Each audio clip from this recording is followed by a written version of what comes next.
Ladies and gentlemen, give it up for our good friend, Cardi B! Cardi B!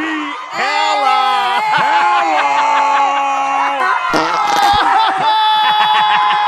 Damn, Cardi looking good.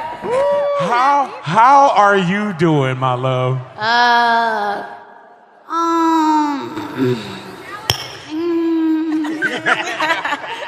Cardi, we recently saw you sit down with Bernie Sanders, and what was that sit down like with him? I was like, damn, this man is so ugly. But then I was like, wait a minute.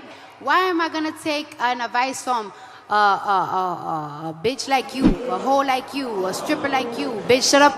They do. Cardi, shut up and rap. I don't know, live on my buddy. Cardi got your bitch on Molly. Bitch, you ain't laying your name. Bitch, you ain't on the name. Blood the brain. Cardi, on my body. Cardi, on my body. You know what the fuck are you saying?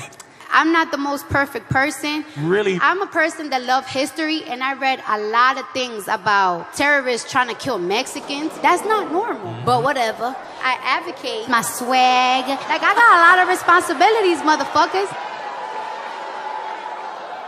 Cardi B, Yes. are you insane in your head a little bit? No, because I'm retarded. Yes. Females always get that question. Now, Cardi, let me tell you, you are pregnant. Wow. I'm pretty sure. No. But you know what, though? I think that you are. Did culture know that you are pregnant? Wow, you have become such a bitch. Cardi, what are you working on right now?